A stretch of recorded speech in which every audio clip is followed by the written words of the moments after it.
Hi everyone, this is Stephanie with Stephanie Builds Wealth. Welcome back if you've been here before. Welcome if you're new.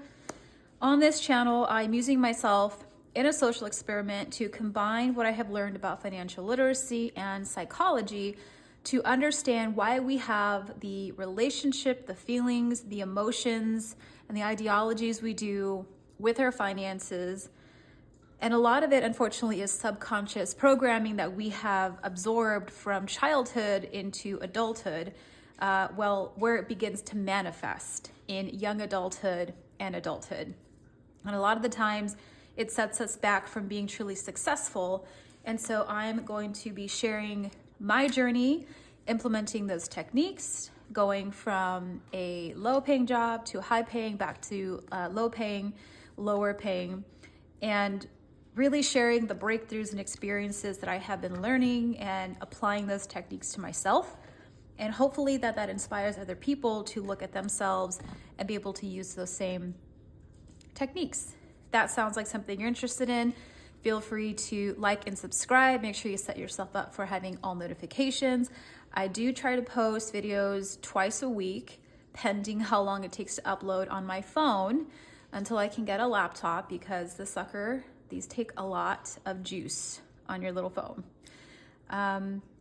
Today is an exciting video because we get to talk about the savings part of a budget. And I wasn't sure if I'd be able to get to this at this point because my finances were so snug. Hi, Squeaker.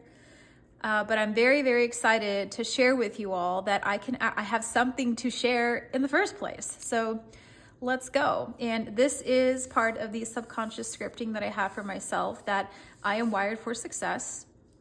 And I'm happy to say that it took a while to get here, but I can now look at this, I can process the words, I can say them out loud to myself, and I don't have any internal pushback or negative feelings to counteract this. When I look at this and I say the words, I am wired for success, I feel it in my body as the truth. So very excited that I'm at that place now. Let's go ahead and work on the savings. Here we go. Sinking funds. So excited. So I ended up having to rewrite what sinking funds were important to me and what I needed. And I wasn't able to actually do anything until this last payday, when I realized that I had free money on top of my buffer. So I thought, fantastic, let's get this going. I was able to, last payday, put in $100 to my emergency fund. Very excited. Now, I planned for the goal. I had to do some soul searching here. I initially set up sinking funds, and I initially set up amounts for each sinking fund, which is what you're supposed to do, right? If you have the goal date, fantastic. If you're adding or subtracting, and what your balance is. Now, I redid my list. So my emergency fund is the first one. I had it at 5,000, but realized that if I waited to get this funded to 5,000, it would hinder progress on my 3-month, fund. I decided to lower that from 5,000 to 3,500. My 3-month fund is still at $10,000. My car registration I've added on here because I realized that my registration was going to be due in a couple months, and I had nothing. I had no plan for that. And I'm thinking, okay, I really need to sit down and really be hyper intentional with the money that I do have. And I have to make room for this. If that means I have less for miscellaneous fund, then so be it, because this is very important. I don't have the ability right now to just chuck out $331 for a car registration, plus the smog. So I thought, okay, I need to sit down and be hyper intentional about every single penny that I have. And also, it's a fine balance to structure your budget in a way, be intentional with your money, give every dollar a job, but also not be so eager to feel like you have to do savings when all it's going to do is just have you have to touch the savings so that you don't put more money, I would say, on credit cards, but go into debt. And that could be multiple different ways. It could be loans, it could be credit cards. could be borrowing from family, right? So I decided that this had to be priority on top of the sinking fund. These two had to be funded with each paycheck. It was just non-negotiable at this point. The emergency fund had to have money and the car registration has to have money. Pet copay of $250. This is a new one. Republic Services, I just added on to here for a sinking fund because I got email 2 days ago that Republic Services was due on the 20th of this month, and I have not filled out my subscription sheet yet, which I need to. So I did not take this into account. This will have to come out of next paycheck. It's due on the 20th. I know I put quarterly, but it's due on the 20th this month for the last 3 quarters. And I have decided to make a sinking fund for $52 and put in, you divide it by 3, right? 3 months. So I'm going to put in like $17.33 per paycheck starting the second paycheck of January. And then I will have this fully funded. So every quarter when I get that bill, I can just pay it. Ideally, what I would like to do is get that bulked up to pay it off a year in advance. The quarterly, like this sinking fund for a $52 bill. This is the framework. I'm getting my mind into the habit and the repetition and the awareness that I have this bill that will be going up in price because the goal is to be able to pay this off for the year, not just every 3 months and just be kind of chasing my tail with dollars, right? Because that's a small amount. And I don't want to get to the point where I'm worrying about little pennies. I see that happen in a lot of people's videos where they hyper fixate on numbers and they count everything down to the penny. I personally don't think that that's very healthy. I think once you allocate X amount of money to this thing, and if you have leftover, fantastic. Keep it in your budget, and then it makes taking out the amount you need throughout the year less, which means that you have more money to allocate to other things, right? I like to keep it simple. Finances can be very overwhelming and scary, and my take on finance is that they should be as boring and consistent as possible, right? So even though I have a small balance now, the goal is to keep adding to this as I pay down my debt, which frees up more liquid money, and be able to allocate more to my sinking funds and reach this goal earlier. So currently getting the neural pathways going to remember, that's right. We have this other thing that now we're making space for, and we're attracting money to come to us to be able to take care of this so that we can take care of money and take care of ourselves. Great, love that. I forgot about my Prime membership. So while I was looking at this, I realized that's right. I have a Prime membership due in December. And it's $139, but I'm rounding to $140 just for easy math. So I love my Prime membership. I cannot tell you how many times this has helped me when I have been really tight on money, being able to get trash bags or cat food or home cleaning supplies that you need at a huge discount, and not having to drive all over town to compare prices is amazing. This is great. To me, it's worth it. Also, I would like to add, for disclaimer purposes, I do not have a spending problem. So for me, a Prime membership is not a problem because I don't just go on the Amazon app and just buy things willy-nilly. I'm very intentional with the things that I do. So for me, the Prime membership is definitely worth it. I use it responsibly. I do not have a spending problem. So this to me is a good sinking fund to have. It does help me a lot. Self-care, I have added up how much I would like to have moving forward once I'm actually able to take care of myself and drive. Unfortunately, I'm having a lot of setbacks with my health. Healing from my surgery and getting around is tricky. So once I'm able to start going out and taking care of myself, I was doing some price comparison to what I used to pay and what the cost is now for manicures and pedicures and keeping healthy nails. It's just good hygiene, folks. When I worked as a surgical tech for 12 years, we were very meticulous with our hand washing techniques, and we had to follow protocols about You can't have any breaks in the skin because that leads to opportunistic infection. It could be a problem for the patient, it could be a problem for you. So I try really hard to take care of my nails. I know it doesn't look like it right now, but I have made the choice when I was setting this up that until I'm able to leave and go out and get that pampering for myself, and yes, take care of my nails, but have someone do it for me, that I'm gonna go back to doing them myself. I got pretty good at it during COVID when places were closed. So I thought, you know what? If I'm able to do this at the house and I have the resources and I have some leftover supplies, I'm gonna go ahead and start taking care of myself again and giving myself, if not weekly, then every 2 weeks, taking care of my fingers and my nails. I try really hard not to have breaks around my nail bed or the torn skin around here because I'm very mindful of the opportunistic infection from my training. But I try very hard to keep my hands well maintained and clean, which is not just the nails, but also keeping the skin on the nails the skin on the hands healthy as well. I have a nick here from the cat. Family planning is still going to be $5,000. I'm very lucky with my insurance and this job that I have, which I have another thing to share with you all. 5,000 seems like a reasonable amount, so I'm gonna put that there.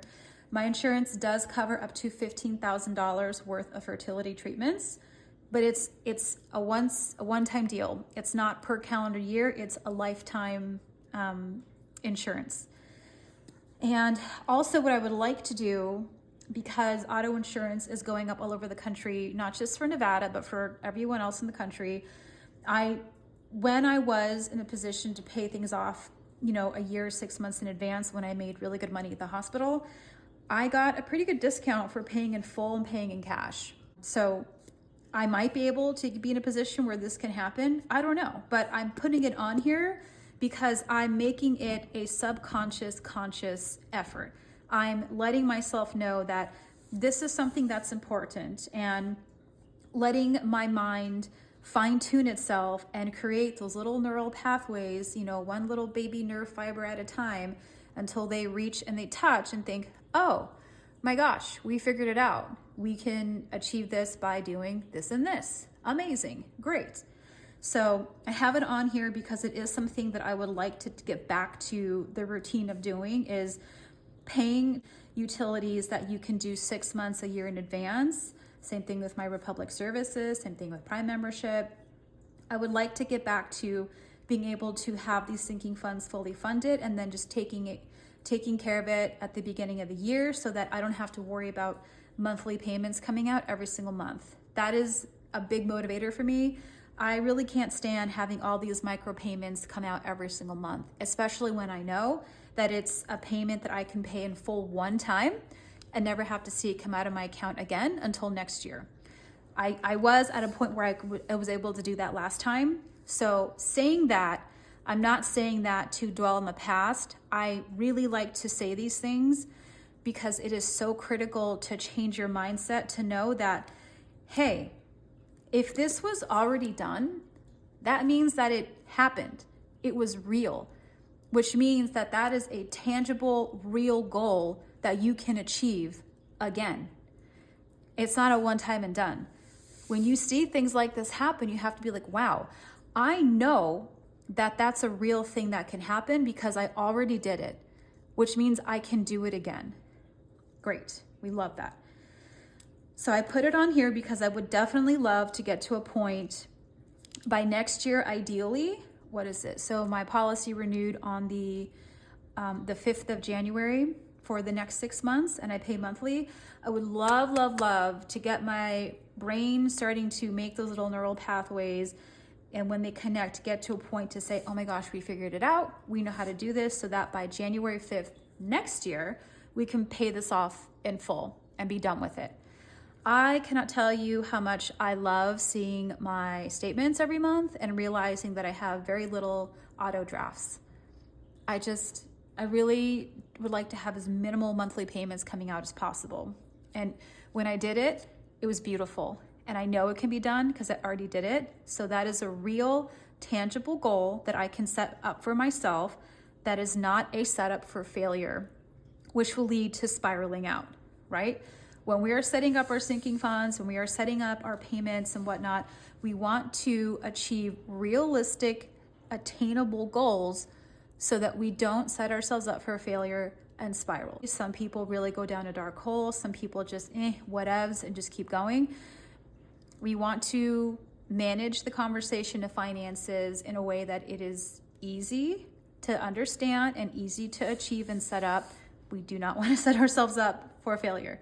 Cannot sabotage yourself, right? You are the source of everything you do. So you have to give yourself grace and be on your side.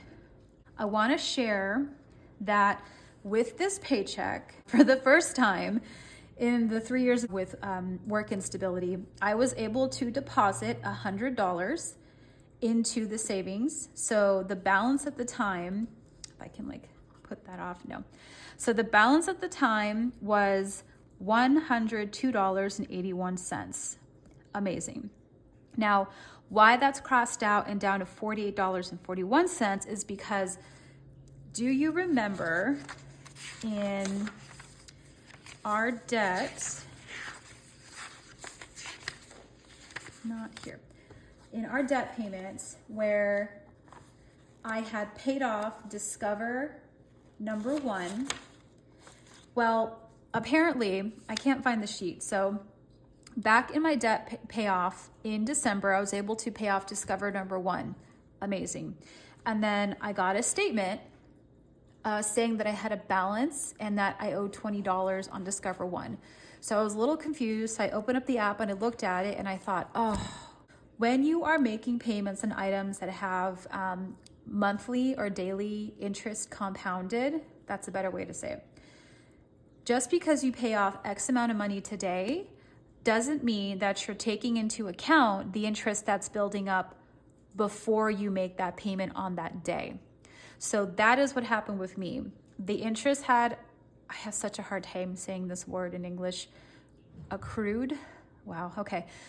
I forgot to take into consideration how much interest was accruing before I made the final payment because there was interest compounding.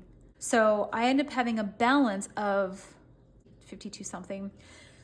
So I ended up having a balance that I had to pay on Discover 1 that was all interest. It wasn't from any purchases, it was just interest. So I thought, okay, well, everything that's allocated for my expenses, planned and unplanned for this pay period, doesn't meet that amount. And then also, I don't want to get to a point where I'm at zero buffer. That's just not a good place to be for me. So, and I don't mean budgeting down to zero. I mean actually having $0 in your bank account. I don't like to play that game. It's no good. So I thought, okay, I know that I have $102.81 in my emergency fund. Does this constitute as an emergency? Well, I think that if it taps out the money and it's not even all the money that I need to pay off the balance, I think it's $52 and change that was taken out of here. Yeah, I would imagine that would be a little bit of a financial disaster to throw my account into the negative status and still have a week and 3 days until getting paid. That's a lot of overdraft, insufficient funds fees, right? So I would think that, not a broken bone, but it's a broken bank account. So I decided to take out the balance from my emergency fund to go ahead and pay off in full this time the Discover 1.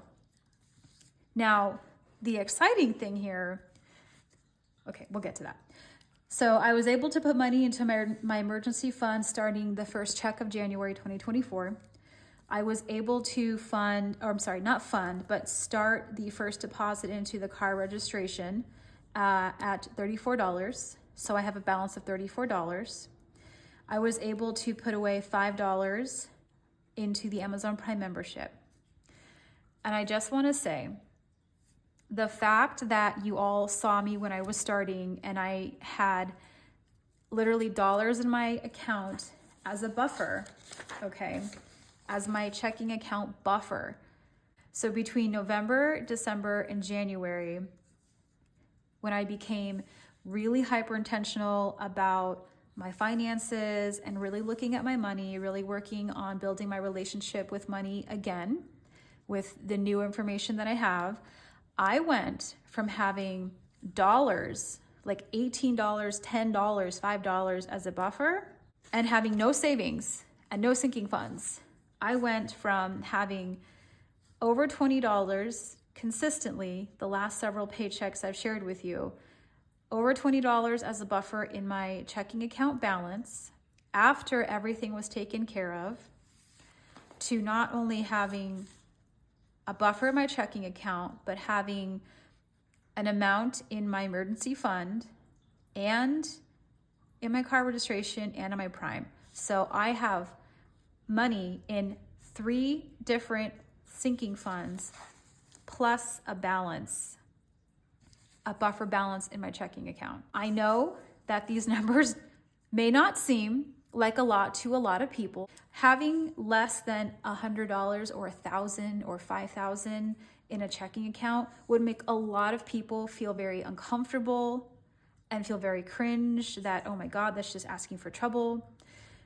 And I was one of those people. I'm not even gonna lie, I was one of those people. I was one of those people where I thought if I had less than $1,000 in my checking, like just how does life go on? Well, I can tell you from being on the other end that life goes on very carefully, right? Very carefully. Do you really want to have that splurge item? Because then it's going to knock you down a little bit more. And like, what if, someone hacks your account and tries to spend? What are you going to do? So I feel very happy that I have $36.14 in my checking account buffer after things are paid off.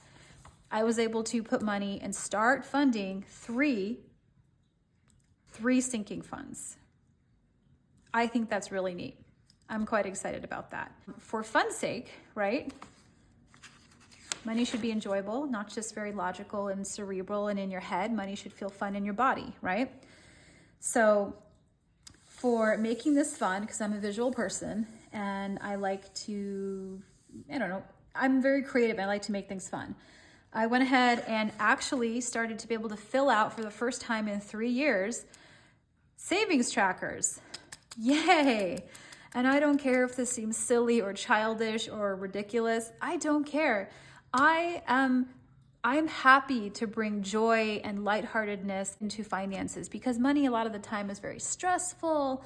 It's very, cerebral. It's very, spreadsheets and numbers, and money should not just be a feeling in your body of tension or boredom or duty. It should feel light and put a smile on your face and feel fun, right?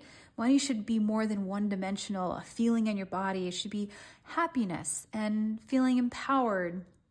And that's how I feel, knowing that since I've been able to get back to budgeting, because I have consistent income for the first time ever, and other than that, it was just surviving by the seat of my pants, I feel so happy and I feel so much more powerful that I'm able to sit down with the money that I have, give every dollar a job, pay everything off that I need to be responsible for, have a buffer in my checking, and then still have money left over to say, hey, money, thank you so much for being able to take care of me. Thank you for trusting me. Thank you for coming to me and letting me be able to send you back out in the world to come back to me twofold.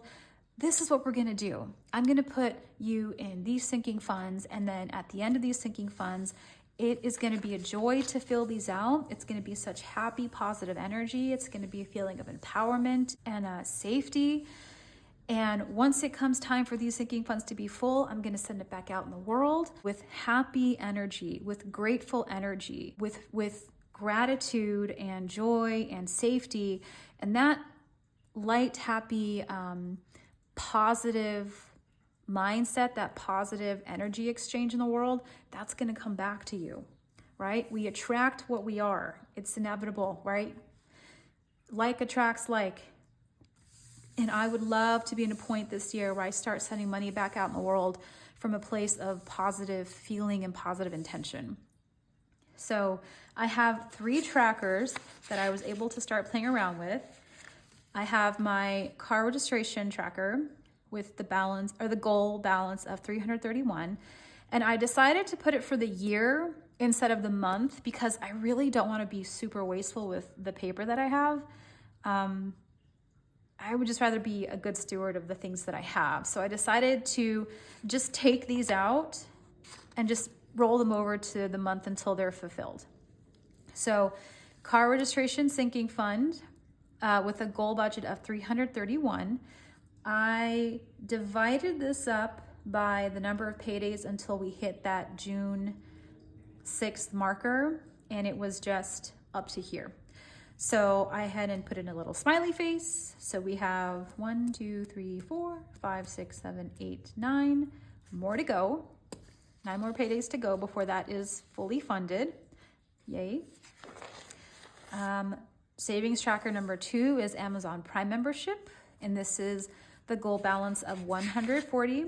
And I think if I keep everything at $5 increments, which I'm sure that I will be able to bump it up by that point. If I keep everything at $5 increments, I will reach my target date here, which I think is 28 paydays. I just divided 140 by $5. Naturally, if I pay this off sooner, yay, or not pay it off, but fund it sooner, wonderful. So I was able to put the first smiley face right here. Yay, happiness. And I didn't start this yet. So I thought about it. I really did. And I'll share this with you. I really thought about, do I take this out of my buffer now? Do I take out that 1733 from my buffer balance and then just really drop that number just to fill this up? And I thought, no, be responsible. You already have a game plan. You already know what you're going to do, and you're able to readjust the budget as needed. So I'm going to fill the first square in on the last payday of January. So this is going to stay here to remind myself that it's going to be $17.33 from each paycheck until quarter 2. So we will probably fill this in together, okay? What else? I wanted to share that my investments, my retirement set at 2% of my paycheck, which my employer matches up to 6%. They're matching another 2%. The balance on payday was $3,409.34. And then my stocks was valued at $1,011.76. I have my dividends to be reinvested into buying more stocks, and I think I'll just keep it that way until I'm able to put more money into that and start purchasing more of the stocks that give me dividends. But right now, the value of my stocks are here. The dividends I don't have, I have those set reinvested automatically. And for a grand total of, I decided to keep it at $3,049.34 because I wasn't sure if I should include the value of my stocks or not. And I say that because this could be liquid, much easier than this could be liquid. And this would probably cost me a bit to sell them off. So I left it at just the value of the retirement for now. I finally got my merit increase. And I have to tell you, I was quite shocked for the amount of work that was thrown at me last year and the expectation to just figure it out with little to no training. I was definitely expecting that they would value the work that I gave them a lot more than they did. And I was very quickly humbled that that is not the case. So the amount that I'm going to be getting in my paycheck is going to be very minimal. I was quite shocked by that. It's after taxes, it won't even be maybe $52 added to each paycheck. This is quite a shock to me coming from, the medical field where a lot of the positions are with unions, and it's part of the unioning bargaining agreement that we get fixed dollar amount raises every single year, and they have to give it to us. It's in the agreement. They have to. So I was able to get a pretty big pay increase at the hospital pretty quickly because that was just what we got. And then working here in the administrative field, I was a little surprised by that. And I have made the decision after talking with my boyfriend, who is an executive officer at one of the local companies, who does hiring, who does recruitment and firing. I asked him, okay, knowing what I'm looking at, if I were to stay in this position and if they were to continue give me 2% raises off of my salary, it would take me years. I'm talking more than 4 years to break through the $70,000 mark before taxes were taken out. So I thought, okay, what do you think is best? Should I have 1 year experience with this company.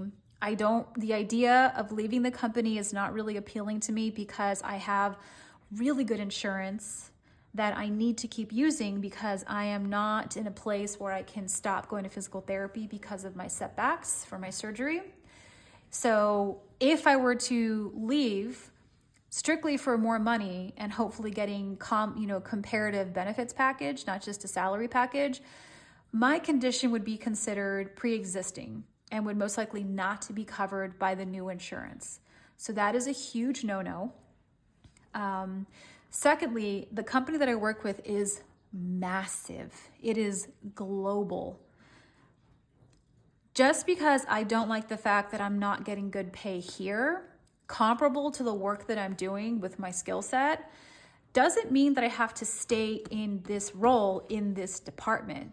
There are hundreds of jobs in the country, overseas, that I could apply to and earn more money and increase my salary package and maintain my benefits package and actually be able to contribute more to my retirement. So that is the plan, and he agreed to that. It's not ideal to job hop, to have too much job hopping on a resume. When you get into the real world, you have to maintain job hopping if your company doesn't recognize your work contribution. There is a study done that most companies know that their employees get comfortable where they're at, and after 2 years of work with the same company with very little, lateral movement or upward movement, either financially or, title-wise or career-wise, 50% of employees start to actually lose money by staying where they're at. So it is beneficial to stay at a company, take advantage of as many free classes, certifications, trainings that they'll do, any type of tuition reimbursement, and say, hey, I found this class that will help me in my role. So there's a lot of contract administrator classes and certifications. What I'm thinking of doing is utilizing the company's resources to get that training, to apply that training to my job, become an expert in that training, add it to my list, and then also continually update my resume and have it out there open for recruiters so that at some point, if I do get an offer that is financially and benefit-wise much better than what I'm getting, and obviously this is after I've healed from my recovery, I will definitely entertain that conversation. We'll have a talk. And if what they can offer me is better than what I'm currently at, then I would leave. But currently, the plan is to stay for another year because he said that if you don't have the degree for the job that they're inquiring for, they're recruiting for, in place of a degree, typically companies will allow a 3 to 4 year work experience in exchange for the 4-year degree. So currently I do not have a degree for whatever you would get a degree for doing contracts. I think administrative. Is there an administrative degree? That seems really expensive for an administrative degree because you don't really get paid much. But because I don't have a bachelor's degree for administrative roles, I have to rely on my work experience and my training and certifications. So the goal is to be there for another year, earn as many certifications as I can with the company to bring value to myself in that respect, and then be able to start the negotiations for increasing my salary by summer. Let them know, hey, I've done this job, I've done this certification, I now have this for my skill set. And if that doesn't start the conversation into, oh, definitely, we like that you have that go get 'em attitude, we're definitely gonna work on giving you more money so we don't wanna lose you, great. If the conversation is like, oh, that's nice, great that you're empowering yourself, and there's really no financial incentive for me to stay, then I will get as much experience as I can with the new skill sets I'll be learning this year, and then update my resume, and then potentially start looking for work next year if my experience is comparable. If not, then I'll stay that 3 years while I'll be doing side hustles, because I will need to generate more income to hit the financial goals that I need to hit, especially considering that my parents are in their mid-70s, they're aging really quickly, they're needing a lot of doctor's appointments.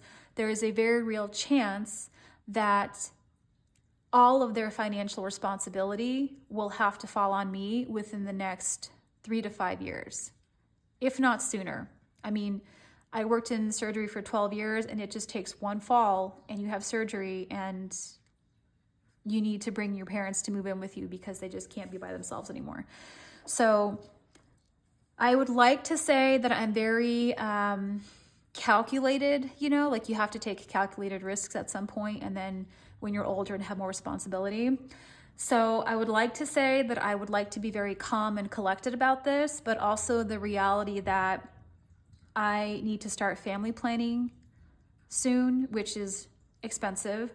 And I am very mindful of the fact that my mom and dad are aging, and they're starting to kind of worry me a little bit. So there's also a significant financial pressure to have enough income to not only pay down my debt, bump up my savings, but have to help my parents and then plan for children. So I would like to say that I'll be cool, calm, and collected and just stay for another, 1 to 2 years to get that minimum requirement. But also, if I don't have to stay for another 2 to 3 years and another job presents me with a better financial package and a benefits package, obviously that's a no-brainer. I'm going to take it. Not daughter, but when you're the child of immigrant parents who have not been able to set themselves up for success, it relies on the child to help them in retirement and as they age, which that should be something that you would want to do. Like, your parents sacrificed your entire life. You can't just leave your parents to just fend for themselves. It's just, no, I would not feel good doing that. So that is my plan for my income with my work. And I talk about my raise increase in my savings section here, because you cannot save more than you make. If you only have a set income, even not a set income, like whatever income you have, you can't magically double that in a year unless you take a new job that doubles your income, or you happen to make a really lucky guess in the market and double your income, which you have to pay taxes on anyway.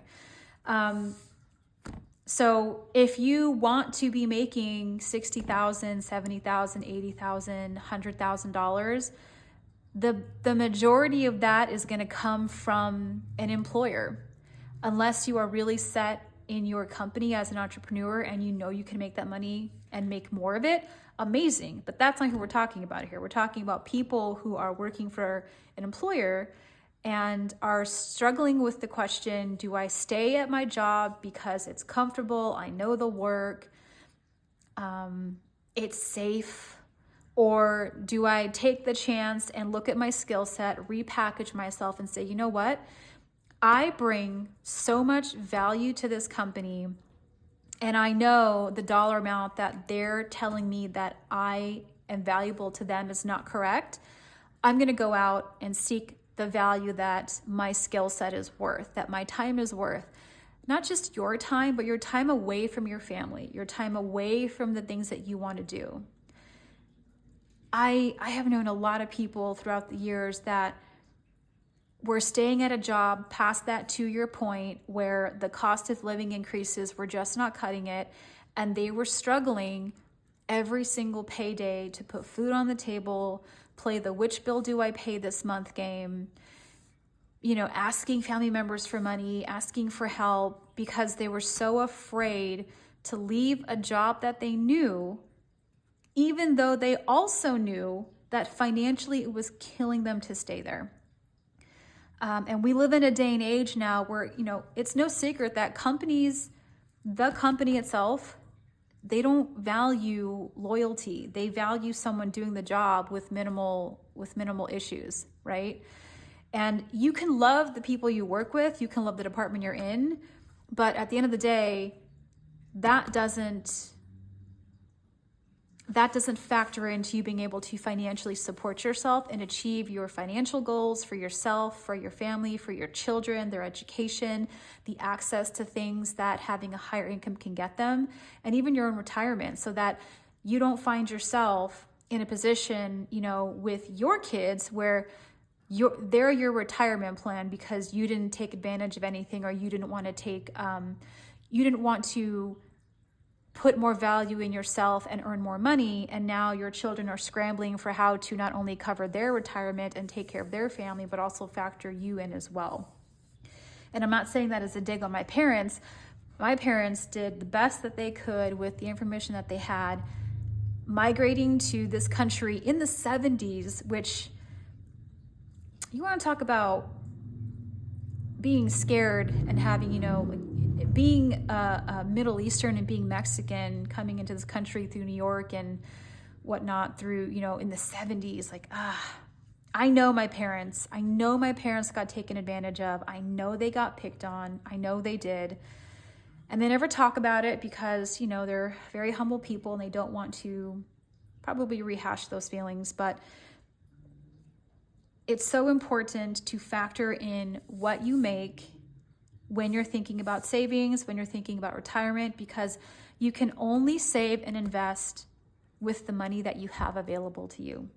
And if the way that you need to retire or want to retire isn't capable with the math that you have now, you have to increase your income. There's just no way around it. If you want to save more, if you want to invest more, you need to earn more. So I'm sharing my raise with you in the savings section because of that. I, would like to be strategic for the next 1 to 2 years, but also there's a great deal of responsibility on my shoulders that I might not be able to wait 2 years. And also I might not need to wait 2 years because I could get an offer that is incredible and I'll just take that. And then my finances will continue to evolve with the more income that I make. Feel free to have a discussion in the comments about your thoughts on savings and investing, and how have you managed to ask for increases in your work. What things did you do? What skill sets did you add? And was taking the risk to go for a higher paying job, was it a great decision for the family? All right, thank you so much. Make sure to like and subscribe to the video. I know it's annoying to say that, but that's how the algorithm increases this video's awareness to people. And have a wonderful day. Thank you.